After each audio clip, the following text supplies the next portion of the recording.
अस्सलामुअलैकुम of camera stories के एक न्यू एपिसोड के साथ मैं हूं Mazhar Malik. Thank you so much and love you so much. बल्कि अब तो व्हाट्सएप पे बहुत ज़्यादा लोग ऐसे हैं जो पहला फ़िक्रा ही यही लिखते हैं, sir ji love you so much. तो यकीन मानिए मुझे इतनी खुशी होती है कि एक जो मैसेज था कि हमने मोहब्बतें बांटनी है, नफ़रतों को ख़त्म करना है, कोशिश तो कम से कम करनी है ना कि जितने भी इर्द गिर्द लोग मौजूद हैं हम उनसे प्यार से पेश आएं, हम उनके साथ ऐसा रवैया इख्तियार करें कि वो हम जब वहाँ से चले जाएं तो उसके बाद भी वो हमें दुआ दें, उनके हाथ उठ जाएं हमारे लिए कि या अल्लाह कितना अच्छा बंदा है। और ये जब लाइन आपके पीछे कोई अदा करता है और अपने अल्लाह को मुखातिब करके यार कितना अच्छा बंदा है, तो यकीन मानिए ये भी बख्शिश का सामा है। सो मोहब्बतें बांटिए, नफ़रतों को ख़त्म कीजिए, कम कीजिए, कोशिश कीजिए। और यही फ़िक्रा कहना नहीं है, करना भी है ज़िंदगी में। Love you so much. अच्छा, आप लोग इतना एक एक चीज़ नोट करते हैं, ये मुझे एहसास नहीं था, यकीन मानिए। मैं एक एक मैसेज को पढ़ता हूँ जो व्हाट्सएप पे सारे आए होते हैं। बहुत सारे लोगों ने इस बार मुझे लिखा है जी हम नोट कर रहे हैं आपकी शर्ट्स अब वही रिपीट कर करके पहन रहे हैं, पहले ऐसा नहीं होता था। अच्छा, मुझे यकीन मानिए हैरत हुई इस बात पे कि अच्छा इतना आप लोग बारीकी से देखते हैं। जी ऐसा ही है। पहले मेरी कोशिश होती थी कि मैं शर्ट्स जो होती थी एक दफ़ा पहन लूँ वो दोबारा प्रोग्राम में यूज़ ना करूँ, नई शर्ट पहनूँ। लेकिन कुछ अरसे से मैंने ख़ुद फ़ैसला किया है कि ये एक जो बजट था मेरा, वैसे में एक अलग से बजट भी होता है मेरी जितनी भी सोर्स ऑफ इनकम होती है, मैं जितना भी कमाता हूँ, मेरे घर का, मेरी फैमिली का और बहुत कुछ हिस्सा जो हकदार हैं जिनको हमें देना चाहिए, जो मैं आपको भी मैसेज देता हूँ, मैं उनको पहुँचा देता हूँ। फिर मैंने फ़ैसला किया यार शर्ट्स का ये जो मैं इस तरह ज़िया कर रहा हूँ, मुझे लगा ये ज़िया हो रहा है, यही भी तो पहनी जा सकती है बार बार, कोई बात नहीं। तो ये जितना भी बजट था जी, ये भी मैंने उठा के उन गरीब बच्चों के नाम कर दिया है, उनको कपड़े दिला दिए हैं जिनका असल में हक़ है। तो माफ़ी के साथ अब शायद आपको यही मेरी शर्ट्स बार बार नज़र आएंगी। एक दो गिफ्ट आ गई हैं ईद के लिए, वो शायद पहन लूँगा, वरना अब इन्हीं को ही पहनूँगा। ज़्यादा खुशी होती है अब इनको पहन के कि उन बच्चों को जो पहना हुआ देखता हूँ। बहरहाल आप भी इस तरह के काम किया करें, अल्लाह ताला इससे बहुत बरकत डालते हैं। आज की एक स्टोरी जो, और बल्कि एक आखिरी इसी बात को ख़त्म करते एक रिक्वेस्ट भी करूँगा। सबके लिए मैं दुआ करता हूँ, सबका काम भी करता हूँ, आप लोग कहते हैं, और मैं आपका जितना मेरे से हो सकता है मैं कोशिश करता हूँ। तो आज मेरे लिए भी एक रिक्वेस्ट है आप सबसे, मेरे लिए भी एक दुआ ज़रूर कीजिएगा। आज मैं भी मांग रहा हूँ आपसे। मैं आपको कभी कहता हूँ ना कि मेरे लिए दुआ कीजिएगा, तो पता है दुआ क्या है, वो आज मैं आपको बता देता हूँ कि अल्लाह ताला मुझे इतना अता कर दे, मुझे इतनी दौलत मिल जाए कि मैं ख़ुद जिस तरह भी कोशिश कर रहा हूँ छोटे पैमाने पे, बड़े पैमाने पे जाके इन लोगों की मदद कर सकूँ। इस तरह नहीं कि लोगों को दे दूँ, जो मैं ख़ुद जा के घरों में इन लोगों की मदद कर सकूँ, हर हवाले से, खाना पीना, राशन, स्कूल, शादियाँ, खुशी गमी। बहुत से घर तो मुझे ऐसे भी जानता हूँ जिनकी फौतगी हुई तो वो जो रसूमात बना दी गई हैं कफन दफन के बाद खिलाना, ये वो, उनके लिए भी उनको पैसे नहीं थे। तो मुझे अल्लाह ताला दुआ कीजिए इतना अता कर दे कि मैं ख़ुद मरते दम तक इन लोगों के अपने हाथों से बेइंतहा मदद करता रहूँ। मेरे लिए प्लीज़ ये दुआ ज़रूर कीजिएगा। चलते हैं जी स्टोरी की तरफ। आज की एक सच्ची कहानी जो मुझे भेजी है जर्मनी से, मार्च 2019 का ये वाक़या है, ये कहानी है जो आज मैं आपको सुनाने जा रहा हूँ। जो नाम है फ़र्ज़ी तो ना कहें, लेकिन इस तरह हैं कि समझिए रियल भी हैं और ज़रा रियल से थोड़े से इस तरह कर दिए गए हैं कि ये सब कुछ सच का सच है। जिन्होंने कहानी भेजी है उनका नाम है हुमना। ये जर्मनी में मुकीम है और काफ़ी अरसा हो गया इनको जर्मनी के अंदर रहते हुए। हुमना लिखती हैं, ज़िंदगी खुद बहुत बड़ा एक उस्ताद का दर्जा रखती है। उस्ताद का दर्जा इस तरह रखती है कि सिखाती बहुत है। हर लम्हे, हर पल, हर दिन, हर महीने, हर साल कुछ ना कुछ नया सिखा के जाती है। इंसान कमज़ोर भी होता है और अगली दफ़ा के लिए अपने आप को मजबूत भी करता है कि फिर जो ये ज़िंदगी का सफ़र अभी तय करना है, इस ज़िंदगी जिसका नाम मैंने उस्ताद कहा है, इससे बहुत कुछ सीखना भी है। फिर थपेड़े भी होंगे, फिर वही धोखे भी होंगे, फिर वही फ़राड भी होंगे, फिर वही चेहरे भी होंगे, फिर वही रिश्ते भी होंगे, फिर वही ना थमने वाला ना रुकने वाला वक्त भी होगा जो रवा दवा होगा अपनी एक ख़ास स्पीड से। और हुमना भी उन्हीं लोगों में से थी जो ज़िंदगी के इस कुठन, इस मुश्किल वक्त को तय करते करते एक ज़िंदगी के इस स्टेज पे पहुंच चुकी कि अब तन्हाई अच्छी लगती है, लोगों पे एतमाद करने को दिल नहीं करता, दोस्त बनाने को दिल नहीं करता। वो जो कभी खून के रिश्ते थे दूर कहीं खो गए। अब ज़िंदगी है नाम तो एक उस घर के नाम है जिसके अंदर वो खुद भी रहती हैं और उनके साथ ना नज़र आने वाली मखलूक भी उसी घर में बसेरा रखती है। हुम्ना नमाज कुरान की पाबंद है, बाकायदगी से नमाज पढ़ती हैं, लेकिन इस बात का भी एहसास है इस घर में जहाँ पे वो मकीम है, जर्मनी में जहाँ रहती हैं, वहाँ कोई और भी है जो उनके साथ रहता है। वो ख़ुद भी इबादत गुजार हैं और जो वहाँ पे रहता है वो भी परहेज़गार है, नेक है। कह सकते हैं जिस तरह मैं आम प्रोग्रामों में कहता होता हूँ बुज़ुर्ग जिन, आप उसको बुज़ुर्ग मैं लफ्ज़ यूज़ करता हूँ, बुज़ुर्ग कह सकते हैं। वो जो उनके साथ रहता है, उनकी जुड़ी के साथ जो इस तरह की कहानी है वो भी इंशाल्लाह उन्होंने मुझे भेजी हुई है, वो भी मैं आपको सुनाऊंगा। लेकिन आज जो एक मज़ेदार उन्होंने मुझे कहानी भेजी है वो मैं उन्हीं की ज़बानी आपको सुनाने जा रहा हूँ। वो कहती हैं कि मैं एक ज़िंदगी का इस तरह का शेड्यूल बना चुकी हूँ कि बहुत कम लोगों से मिलती हूँ। दोस्त बनाई है तो सिर्फ एक, उसके अलावा कोई दोस्त नहीं है। उस दोस्त का नाम है अमीना। वो शादीशुदा हैं और उनके शौहर का नाम है अली। मैं उनको अली भाई कहती हूँ। मेरे घर से कुछ ही वॉकिंग डिस्टेंस पे उनका घर है। वो दोनों मियाँ बीवी वहीं पे रहते हैं और मैं कुछ ही फासले पे अकेली रहती हूँ। जिन्नात और इससे जुड़ी ही चीज़ें अमीना के घर में भी हैं और हुम्ना भी अब आदी हो चुकी है इस मखलूक के साथ रहते रहते। डर उसको जिन्नात से कम लगता है जिस तरह उनकी दोस्त अमीना को कम लगता है। लेकिन जिस तरह मैंने शुरू में तारुफ कराया कि ज़िंदगी के बखेड़े, टेंशनें, परेशानियों से गुजरते हुए अब वो तन्हाई पसंद हो चुकी हैं। अमूमन जब घर में दाखिल हो जाती हैं तो 5 बजे के बाद घर से बाहर नहीं निकलती। और उनकी जो दोस्त है अमीना, वो भी बिल्कुल सेम इसी मिजाज की है जिस तरह हुम्ना है। वो भी अगर बाहर निकलती है तो सिर्फ़ और सिर्फ अपने शोहर के साथ, वैसे अकेली बाहर जाना पसंद नहीं करती और वो भी 5 बजे के बाद घर से बाहर नहीं जाती। और हुम्ना का कहना यह है कि मैं जब घर में अकेली होती हूँ शाम के टाइम तो मुझे पता होता है कि मेरे घर में किसी ने आना ही नहीं है। एक जो दोस्त है वो भी आती है तो कोई राब्ता करके आती है, वैसे तो नामुमकिन ही है वो उठ के ऐसे आ जाए। तो इसलिए 5 बजे के बाद घर के दरवाजे खिड़कियाँ बंद हो जाती है। रही जर्मनी के मौसम की बात, तो जर्मनी का मौसम कुछ इस तरह का है कि सर्दियाँ बड़ी मुश्किलों से वहाँ से जाती हैं। बहुत कम ऐसा होता है कि वो गर्मी और गर्म मौसम को देखते हैं। ज़्यादातर वहाँ पे मौसम ठंडा रहता है। मुझे अगर कोई कहे, यानी मुझे मज़हर मलिक को, कि ज़िंदगी में आपको किस मुल्क में रहना ज़्यादा पसंद है, आप मुस्तकिल रहना चाहेंगे, तो मैं 2 मुल्कों का नाम लूँगा, यूके या जर्मनी। रीज़न अमेरिका तो है, बिल्कुल है, मैं गया भी हूँ। जर्मनी और यूके इसलिए कि वहाँ का वेदर इतना ज़बरदस्त है कि मेरा दिल करता है मैं एक ऐसी जगह पे रहूँ। आज भी मेरी शदीद ख्वाहिश है मेरा घर एक ऐसी जगह पे हो जहाँ पे चारों तरफ बर्फ़ ही बर्फ़ हो, दरख्तों के ऊपर भी बर्फ़ हो। मैं जिस घर के अंदर हूँ वो भी बर्फ़ से सारा ढका हुआ हो, उसकी खिड़कियाँ भी जम चुकी हो बर्फ़ उसके अंदर, और मैं लकड़ियाँ जला के आग की तपिश पैदा करके वहाँ पे रहूँ। ये मेरा ख्वाब है। यकीन मानिए मैं चाहता हूँ मैं मुस्तकिल ऐसी जगह पे रहूँ जो हर तरफ बर्फ़ की बादल से ढकी हुई हो, हर तरफ बर्फ़ ही बर्फ़ हो। ये मेरी रोमांटिक जगह है, ये मेरी बहुत ही फेवरेट जगह है। सो जो जर्मनी भी है वो कुछ इसी तरह का है कि वहाँ पे हर वक्त सर्दी ही सर्दी रहती। मेरी मिसेज़ अभी पिछले दिनों वहीं पे थी। मेरी जब भी उनसे बात हो रही थी, मैं नहीं जा सका जर्मनी रिकॉर्डिंग की वजह से, क्योंकि मैं उन दिनों में राज रिकॉर्ड करने के लिए गया हुआ था आपके लिए, वरना मैं भी जर्मनी जाता। तो जब भी उनसे बात होती थी तो एक ये एहसास होता था। उनको वैसे भी मेरी मिसेज़ को ठंड बहुत लगती है, हर वक्त ठंड ठंड ठंड, वहाँ पे ठंड होती है। और मेरा ये कमज़ोरी है इस तरह का मौसम, ठंड वाला। तो वो कहती हैं, स्टोरी से मैं थोड़ा सा निकल गया, माजरत चाहूँगा। तो वो कहती हैं कि ठंड वहाँ पे बहुत ज़्यादा होती है तो बस 5 बजे के बाद मैं घर से बाहर नहीं निकलती। लेकिन वहाँ की जो ये ठंडी रातें हैं अक्सर ये लंबी हो जाती हैं। सूरज निकलने का नाम ही नहीं लेता। लोग शाम को ही घर में आते हैं तो शाम क्या होती है, असल में रात हो चुकी होती है, अंधेरा घुप हो चुका होता है। शाम होते ही लाइटें जल जाती हैं। अमूमन लाइट्स शहरों के अंदर रात को जलती हैं, लेकिन जिस शहर में हो ही ठंड, आसमान ढका हुआ हो, तो वहाँ पे शाम नहीं, वहाँ पे 2-3 बजे ही लाइट्स जला दी जाती हैं।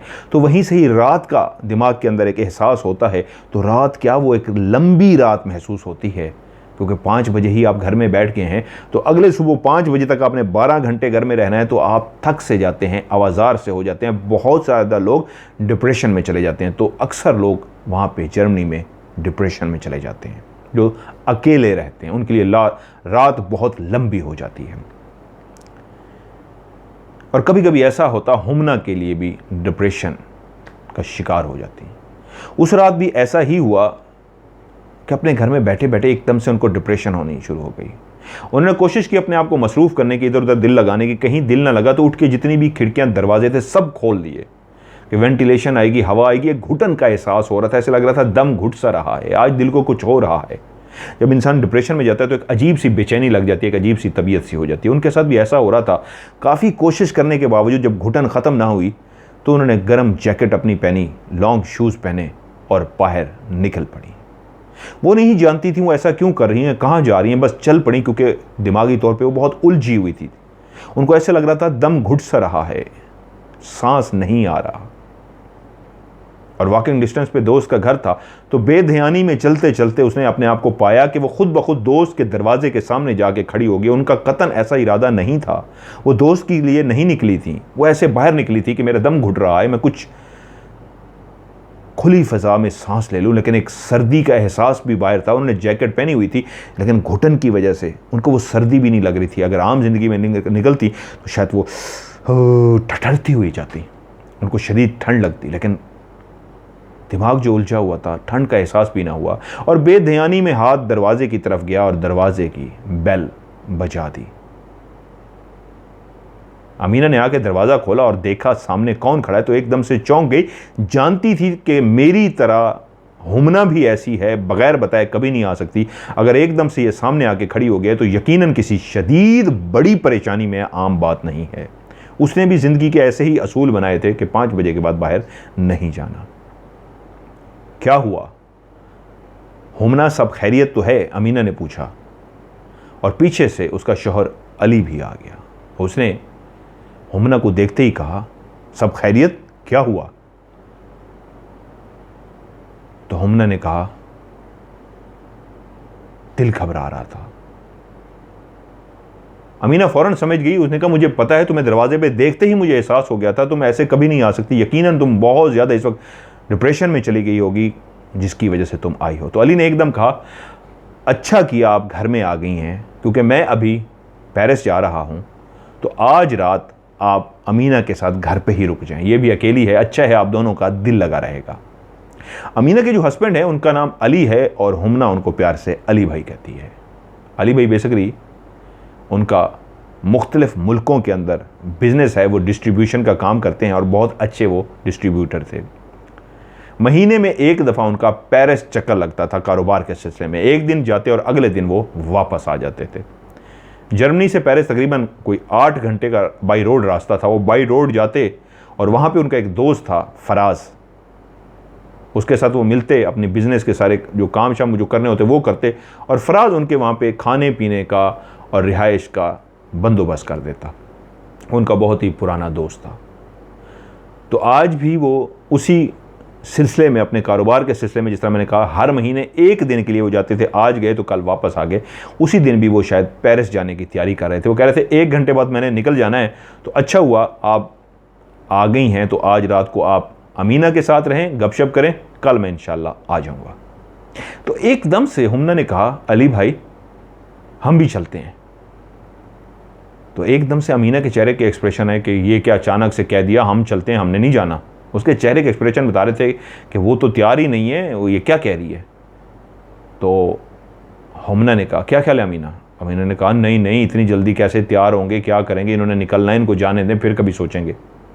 तो अली भाई बोले, वहाँ का सफ़र काफ़ी लंबा है, आप लोगों को रेस्ट नहीं मिल सकेगी, आप दोनों थक जाएंगी, बेहतर यही है, मैं मशवरा दूंगा आप दोनों घर पर ही रहें, फिर कभी चले जाइएगा। नहीं अली भाई, हमने जाना है। अमीना तुम कहो ना, हमने चलना है। और अमीना इस बात को अच्छी तरह महसूस कर चुकी थी। जो घर से डिप्रेशन में निकल के आई है, इस वक्त भी डिप्रेशन का शिकार है, टेंशन में है। अगर ये इस तरह ज़िद कर रही है तो इसकी बात मान लेनी चाहिए, ये ज़रा फ्रेश हो जाएगी। तो अमीना ने अपनी दोस्त की खातिर, जिसका बिल्कुल ही जाने को दिल नहीं कर रहा था, अपने दोस्त की खुशी की खातिर उसने अपने शोहर से कहा, ठीक है अली, हम दोनों भी जल्दी से तैयार हो जाती हैं।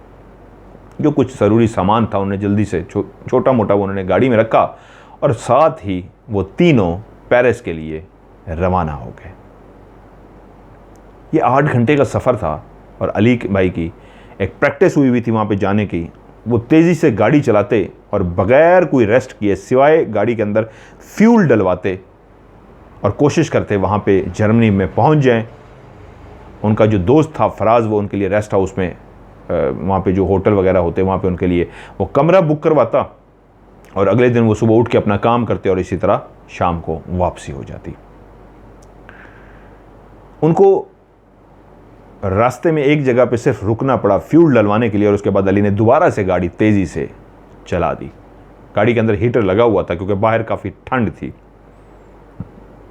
वो लोग गपशप करते हुए कभी खामोश हो जाते, कभी गपशप करते ताकि सफ़र जल्दी से गुजर जाए। लेकिन 8 घंटे मुकम्मल होने के बाद वो पेरिस में दाखिल हो गए।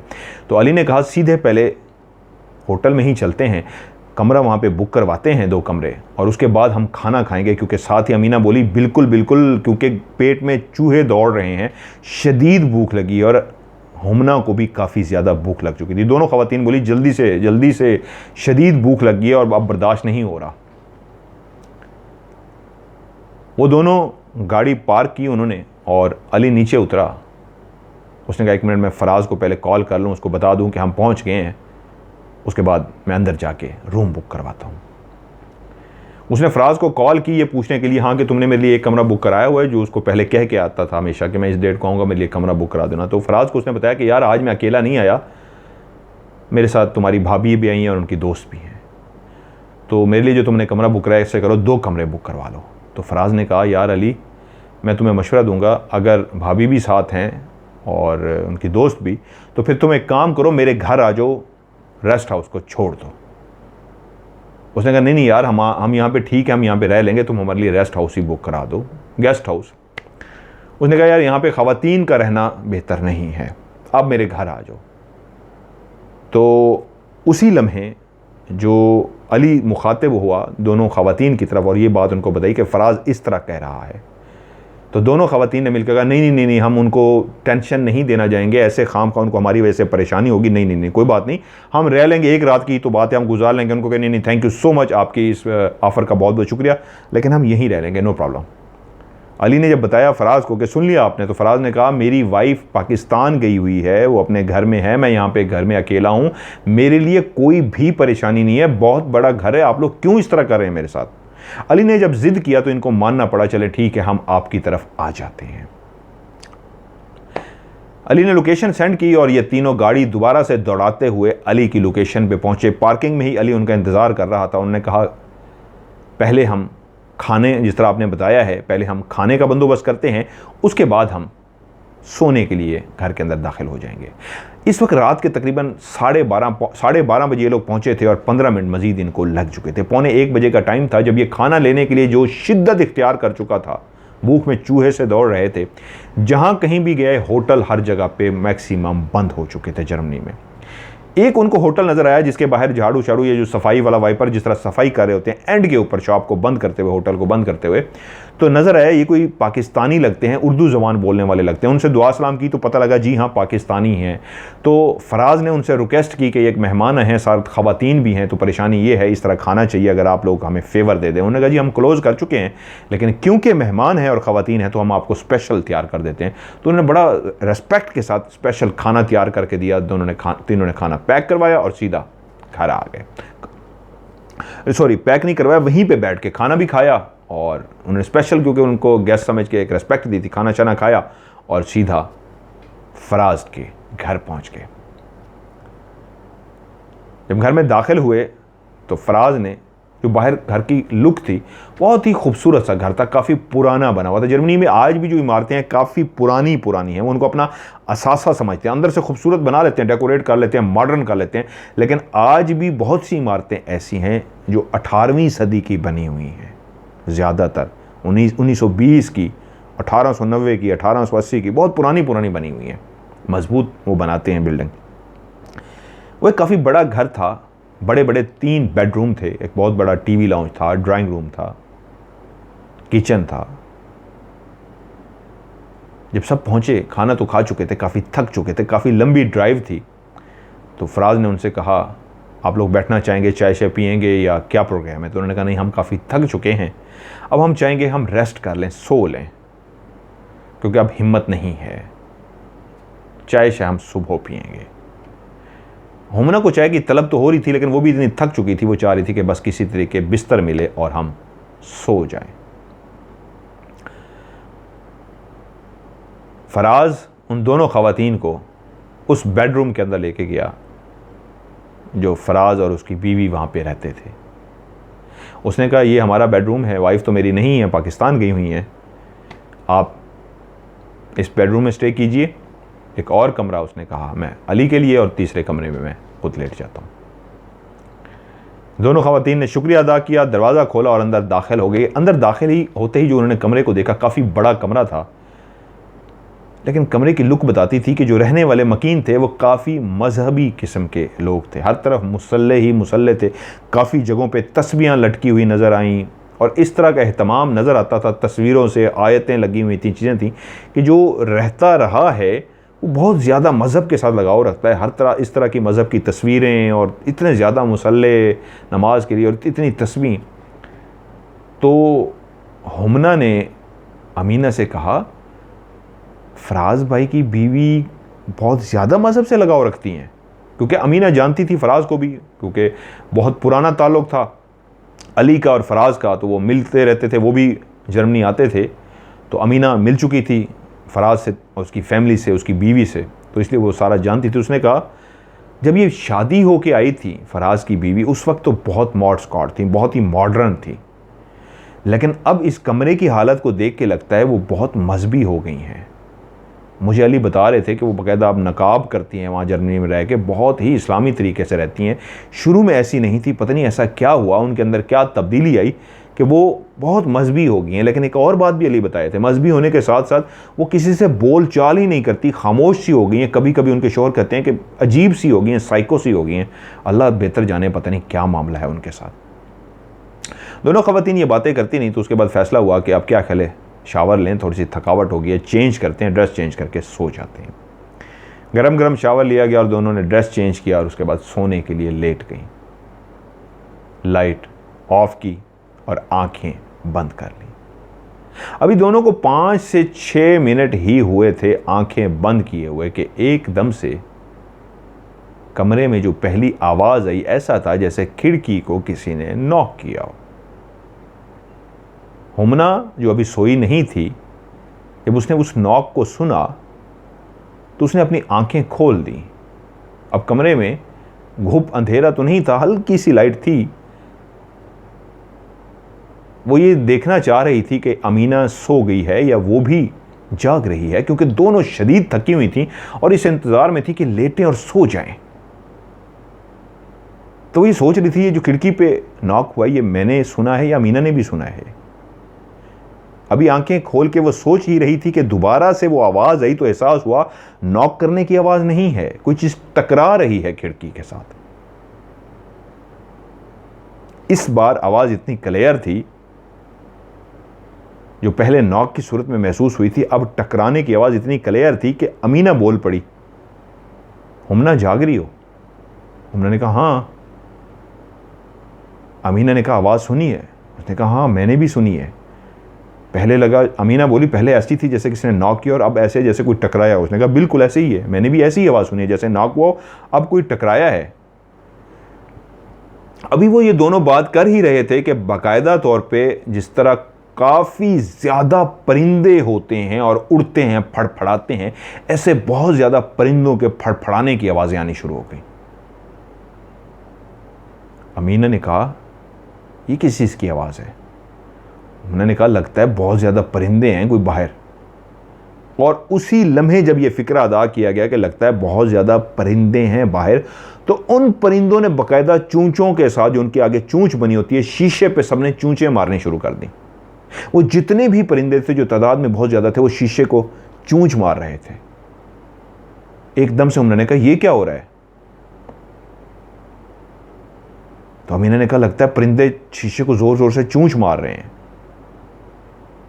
और अभी चूंच मारते हुए थोड़ा ही टाइम हुआ था कि उन परिंदों ने पंजे भी मारने शुरू कर दिए।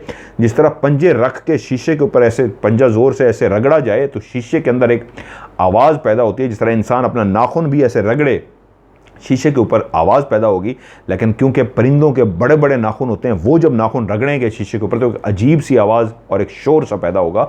अब वो चूंचों के साथ साथ अपने पंजे भी मार रहे थे। कोई भी एक नॉर्मल इंसान होता तो उसके लिए एक खौफजदा करने वाला मंजर होता, वो बहुत ज़्यादा डर जाता। इतना ज़्यादा परिंदे खिड़की को चूंच भी मार रहे हैं और पंजे भी मार रहे हों। लेकिन वो दोनों ख़वातीन शायद अकेले रह रह के बहुत ना सिर्फ बहादुर थीं, बल्कि उनके घरों में भी इस तरह की एंटिटीज़, जिन्नात और इस तरह की मखलूक़ात मौजूद थीं। अब वो आदी हो चुकी थी। लेकिन यहाँ पे मंजर था तो परिंदे थे और वो चूंच और पंजे गाड़ रहे थे, तो उनको समझ ना आया ये ऐसा क्यों कर रहे हैं। रात के इस पहर यहाँ पे परिंदे क्या इन्होंने पाल रखे हैं फराज ने, ये क्या है। अमीना सेहतमंद है, ज़रा हेल्दी हैं बहुत ज़्यादा, वो इतनी ईजी नहीं उठती, मतलब लेज़ी किस्म का जिस तरह बंदा होता है, ज़रा हेल्दी हो जाता है तो कहता है यार तुम उठ लो। तो उसने कहा ओके मैं देखती हूँ। हुमना ने लाइट ऑन की और उसके बाद सीधी उस खिड़की की तरफ गई जहाँ से आवाज़ आ रही थी। अब वो पुराना बना हुआ घर था, अंदर से तो बहुत मॉडर्न था, लेकिन बाहर से वही पुराना 18वीं सदी का बना हुआ घर, वही ईंटें, खिड़की भी जो लगी हुई थी वो एक लकड़ी की बनी हुई खिड़की थी जिसके अंदर एक बहुत बड़ा शीशा था जो बाहर से लॉक होता था। लेकिन उस खिड़की के आगे एक बहुत बड़ा ऊंचा, जो ऊंचाई से लेकर ज़मीन तक लटकने वाला एक पर्दे भी लटक रहे थे जो बहुत ही पुराने स्टाइल के थे, बहुत ही वजनी थे। उसके पीछे वो खिड़की थी। जब लाइट जल गई, क्योंकि जब वो लेटे हुए थे अंधेरा था, लाइट बंद थी, तो उस वक्त उनको एहसास हो गया था कि पीछे कोई, क्योंकि पर्दे तो आते ही देख चुके थे, पर्दे के पीछे खिड़की है, उनको एहसास नहीं था। लेकिन जब परिंदों ने चूंचे मारी शीशे के ऊपर, इतना उनको एहसास हो गया कि इस साइड पे कोई खिड़की है। अब जब लाइट ऑन हो गई और हुमना ने उस पर्दे को हटाने की कोशिश की तो पता लगा पर्दा बहुत ज़्यादा पुराना और बहुत ज़्यादा भारी भरकम है। लेकिन फिर भी जब उसने ज़ोर लगा के उसको हटाया तो इतनी डस्ट उसमें से उड़ी जिससे अंदाज़ा हुआ कि यह कमरा काफ़ी अरसे से बंद है। ये इन पर्दों को हटाया तक नहीं गया, उसके अंदर मिट्टी थी। लेकिन जैसे कैसे उन्होंने पर्दा हटाकर खिड़की को देखा जो इस तरह की बनी हुई थी, बाहर नज़र नहीं आ रहा था, अंधेरा था। अंदर तो कमरे में रोशनी थी, बाहर अंधेरा था। तो उन्होंने अपनी तरफ से ज़ोर लगा के कोशिश की और इस खिड़की को खोल लें। इधर उधर हर जगह पे हाथ मारने के बावजूद एहसास हुआ खिड़की को खोलना आसान नहीं है, खिड़की नहीं खुल सकती। और जब वो अपनी कोशिश में थक सी गई, एक नॉर्मल बंदे के लिए एक खौफजदा करने वाला मंजर होता है कि बाहर बहुत ज़्यादा परिंदे जमा हैं और चूंच और पंजे मार रहे हैं शीशे को, और उसके बावजूद आप ज़ोर लगा के खिड़की को खोलने की कोशिश कर रहे हैं। ये कोई दिलेर बंदा या बंदी होगा ऐसा कर सकेगा। आम इंसान तो वैसे ही डर के पीछे हट हो जाएगा, कितने परिंदे, खिड़की खुली गई तो कहीं मेरे ऊपर हमला ना कर दें। लेकिन जब वो खिड़की को ढूंढ रही थी तो वो परिंदे जो पीछे चूंच और पंजे मार रहे थे शीशे को, वो खामोश हो गए। बाहर वाली साइड से आवाज़ आनी बंद हो गई। खिड़की तो वो ना खुल सकी, लेकिन जो भी वो परिंदे थे वो जा चुके थे, खामोशी छा गई थी। उसने कहा यार ये खिड़की नहीं खुल पा रही मुझसे, तो उसने कहा चलो छोड़ दो, वैसे भी जो भी शोर था ख़त्म हो गया है। वो वापस आई, उसने लाइट ऑफ की और दोनों फिर लेट गई। अमीना ने कहा यार पहले ही थकावट से बुरा हाल है, ऊपर से इन कबूतरों ने एवं खाम का थोड़ा 5 मिनट और ज़ाय कर दिया हमारे खाम खा के, चलो यार अब सो जाओ। दोनों ने आंखें बंद की और सोने की कोशिश की। वही 5 से 6 मिनट ही गुजरे थे कि हुमना ने आवाज़ सुनी कि किसी ने दरवाजे के अंदर चाबी लगाई है और दरवाजे का हैंडल जो था, जो भी था, जिसकी आवाज़ आई खुलने की, वो खोला है और उसके बाद दरवाजे को खोल दिया गया। उस घर के अंदर जो दरवाजे थे वो बाकायदा जब खुलते थे तो आवाज़ पैदा करते थे, जिस तरह अक्सर मूवीज़ के अंदर, हॉरर शोज़ के अंदर आपने सुने होंगे, मैं भी अक्सर पुराने दरवाजे और खिड़कियों को जब हम खोलते हैं तो उसमें से चर अजीब सी एक आवाज़ आती है दरवाज़ा खुलने की। उसी तरह था, किसी ने बाहर से दरवाज़ा खोला था और दरवाज़ा पुराना होने की वजह से आवाज़ पैदा कर रहा था और कर कर कर कर कर कर कर कर कर कर करते हुए खुल रहा था। अब वो जो दोनों सो चुकी थी, जिनको सोए अभी दोबारा से 5 से 6 मिनट हुए थे, जब उनके कानों में आवाज़ आई तो उनकी आंखें फिर खुल गई। यार ये कौन आ गया इस वक्त जो रात को दरवाज़ा खोल रहा है। यकीनन कोई साथ वाला कमरा था जिसका किसी ने दरवाज़ा खोला था। और जैसे ही वो दरवाज़ा चर करके खुला तो उसी तरह चर करके डज बंद हो गया। सुकून का सांस लिया कि अच्छा कोई कमरे में दाखिल हुआ है, उसने दरवाज़ा खोला है। लेकिन जैसे ही दरवाज़ा बंद हुआ तो दोबारा से किसी ने दरवाज़ा खोला, वही वाली आवाज़ फिर आई, चर कर कर कर कर कर कर करते हुए दरवाज़ा खुला और फिर से डज। लेकिन साथ ही कुछ सेकंड के बाद फिर किसी ने दरवाज़ा खोला और कर कर कर कर करते हुए दरवाज़ा डज। जब 5 से 6 दफ़ा हो गया तो फिर दोनों की आवाज़ें, यार ये क्या हो रहा है, कौन है जो इस वक्त रात को इस वक्त कर रहा है, ये दरवाज़ा खोल रहा है, ये कर रहा है। तो उठ के उमना ने फिर से लाइट ऑन कर दी कि यार ये क्या मजाक है। तो अमीना ने ऊंची आवाज़ में कहा, कौन है भाई, बंद कर दो, एक दफ़ा दरवाज़ा खोल लो, जो खोलना है, मुसलसल क्या खोले जा रहे हो और बंद किए जा रहे हो, बस कर दो। तो उसी लम्हे बच्चों के हंसने की बाकायदा आवाज़ें शुरू हो गई, जैसे 8-10 बच्चे हों, मुख्तलिफ अपने अपने अंदाज में ही हंसे जा रहे हैं। अब दोनों ने एक दूसरे की तरफ चौंक के देखा और एक दूसरे से सवाल पूछा, ये क्या है? मैंने कहा ये तो कोई बच्चों के हंसने की आवाज़ है। कहाँ से? उन्होंने कहा यहाँ से आ रही है, अंदर से। इस घर में तो बच्चे नहीं है। उन्होंने कहा नहीं, फराज ने यही कहा, उसकी बीवी और वो रहते थे, उसकी बीवी पाकिस्तान की हुई है, फराज अकेला रहता है, तो बच्चे कहाँ से आए?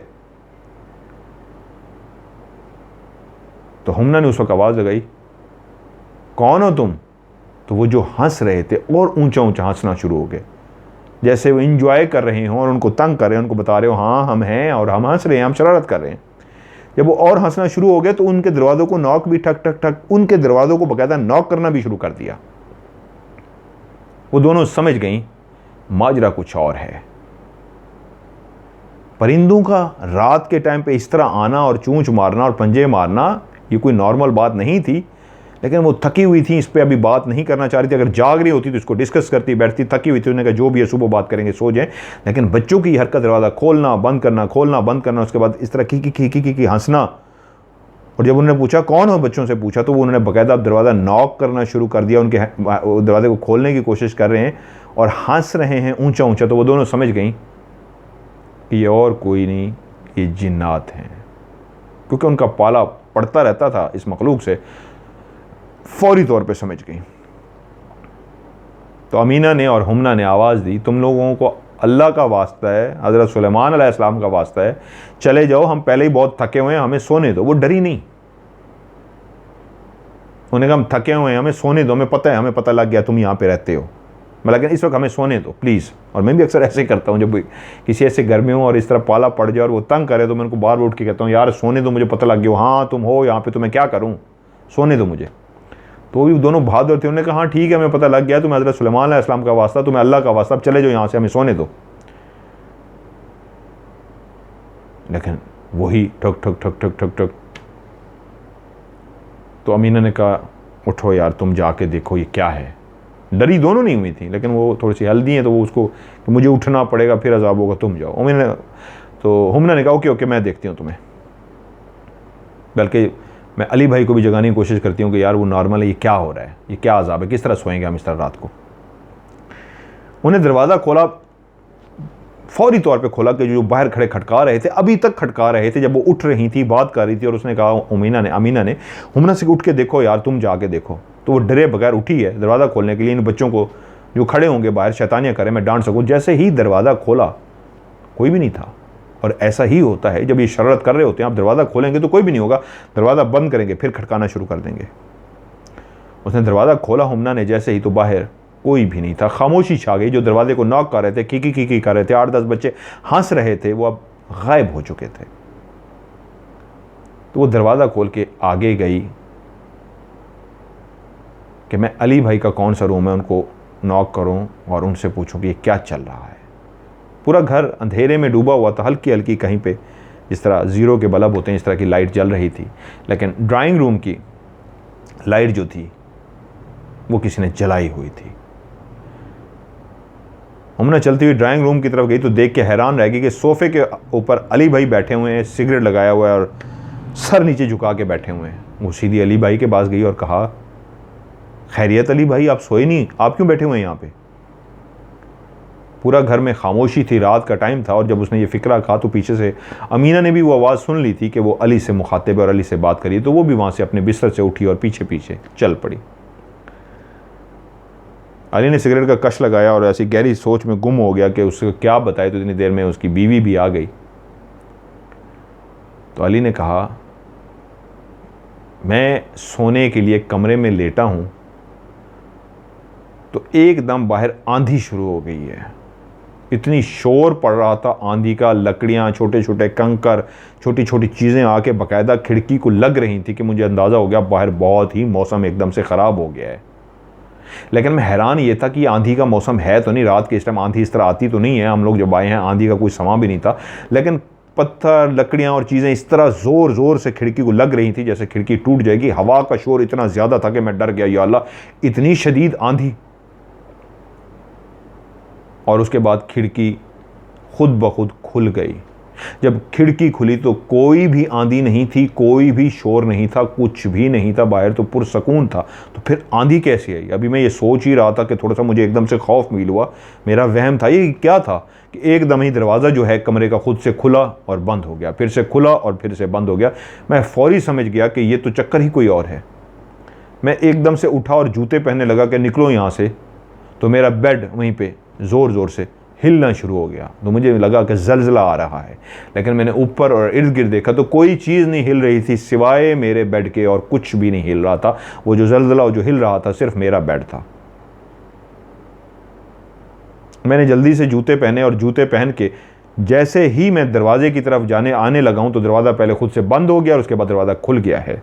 मैंने जल्दी से दरवाज़ा खोला तो पीछे किसी बच्चों की हंसने की आवाज़ है। ये बहुत ज़्यादा बच्चे मेरे ऊपर हंस रहे थे, लेकिन मैंने मुड़ के नहीं देखा। मुझे पता लग गया था कि भाई यहाँ पे शरारत हो रही है, यहाँ पे जिन्नात हैं। तो मैं आया, आके चुप करके सोफे पे बैठ गया।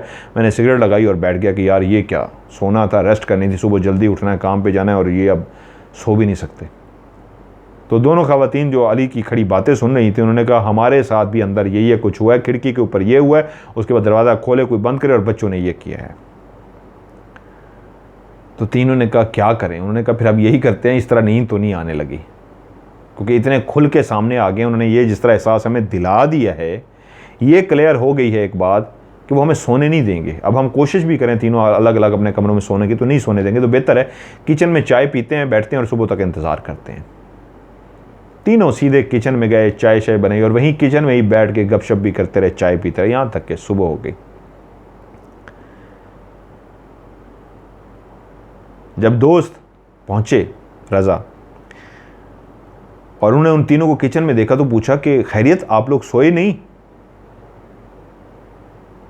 सॉरी, बल्कि एक बात मैं और बताना भूल गया, बड़ी अहम बात। जब हुमना और अमीना अपने कमरे में वो आवाज़ें सुन रही थी और उसके बाद अली की तरफ भी गई थी, तो उस वक्त एक बात कही थी हुमना ने अली से और अमीना से कि जहाँ पे इतना कुछ शरारत है, इतने जिन्नात हैं, तो रज़ा भाई कैसे रहते हैं यहाँ पे? तो उन्होंने बताया था कि उनका कार एक्सीडेंट हुआ था। कार एक्सीडेंट की वजह से उनकी एक आंख की बिनाई रोशनी चली गई है, वो एक आंख से नहीं देख सकते। आंख तो है लेकिन उसकी रोशनी नहीं है, वो देख नहीं सकते। और उस एक्सीडेंट की सूरत में कुव्वत समात, यानी जो कानों से आप सुनते हैं, वो भी ख़त्म हो चुका है। वो कानों से सुन नहीं सकते, उनको कानों से सुनाई नहीं देता, लेकिन वो आला लगा लेते हैं जिसकी वजह से वो फिर बात भी करते हैं और सुन भी सकते हैं। अगर वो आला उतार दे तो वो बहरे हो जाते हैं, लेकिन अगर वो आला लगा लेते हैं तो फिर उनको सुनाई देता है। यानी कि बहुत कम जिनको सुनाई देता है वो आला लगाते हैं, तो आले की मदद से वो सुन सकते हैं।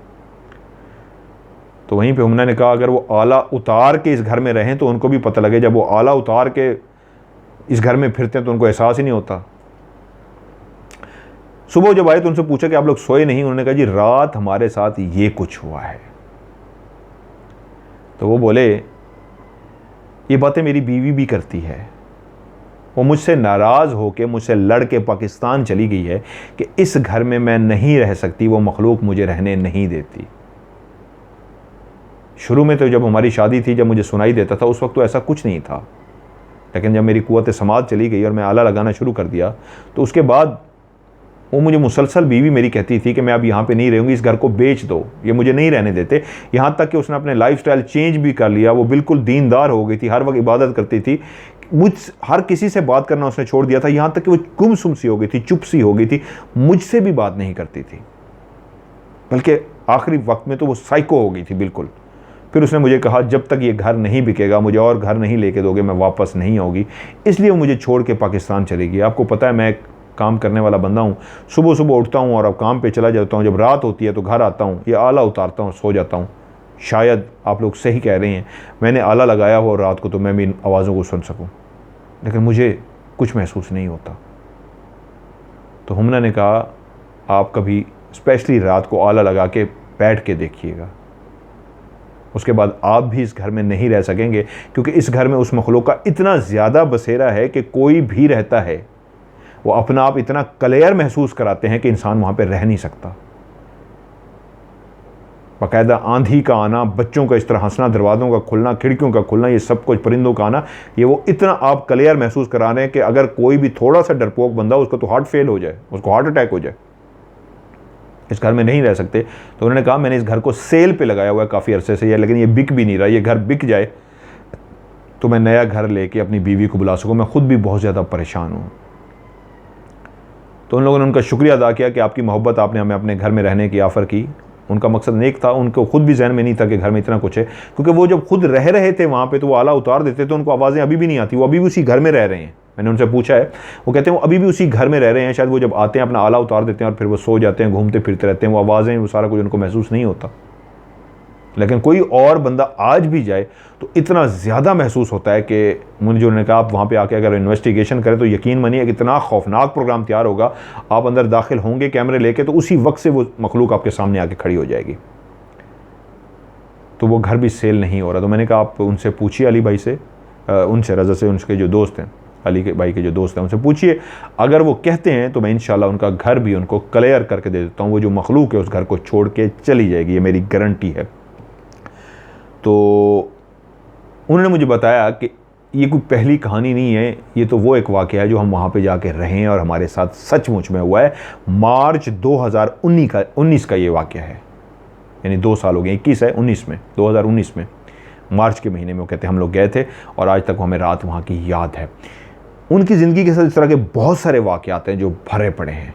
और जर्मनी में और भी बहुत सारे लोगों ने मुझसे पहले रब्ता किया था और मुझे तस्वीरें भी भेजी हुई। जर्मनी में ये काम जिन्नात वाला बहुत ज़्यादा है, वहाँ पे ये मखलूक बहुत ज़्यादा जर्मनी में पाई जाती है। मुझसे काफ़ी फैमिलीज़ ने मुझे याद है रब्ता किया था, उन सब के यहाँ ये जिन्नात थे जो पाए जाते थे। वजह क्या है, घर है 18वीं सदी के बने हुए, 1850, 1880, 1890, 1920, 1910 के वो मकान जो बने हुए, तो वो मखलूक भी पुरानी वहाँ पर आबाद थी जहाँ लोगों ने घर आबाद कर लिए।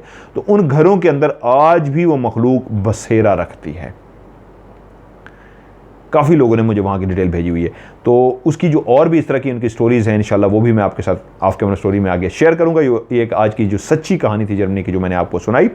आप भी मुझे चाहते हैं कि मैं आपकी कहानी को भी प्रोग्राम में शामिल करूँ तो आप भी मुझे अपनी स्टोरी ज़रूर सेंड कीजिए। मेरे व्हाट्सअप के नंबर पर, नंबर है प्लस या 0092 313 6655500। मैं रिपीट कर देता हूँ, 0092 313 6655500। और जो पाकिस्तान से मेरे नंबर पे सेंड करेंगे वो +92 ना मिलाएं, वो डायरेक्ट नंबर मिलाएं 0313 665500। वॉइस मैसेज रिकॉर्ड करके भेजें या आप कहानी लिख के भेजें। उर्दू में लिखें, इंग्लिश में लिखें, जैसे आपको ईजी लगे आप कहानी लिख सकते हैं। रोमन इंग्लिश में लिखें, जिस तरह भी लिखें, आपकी मर्ज़ी है।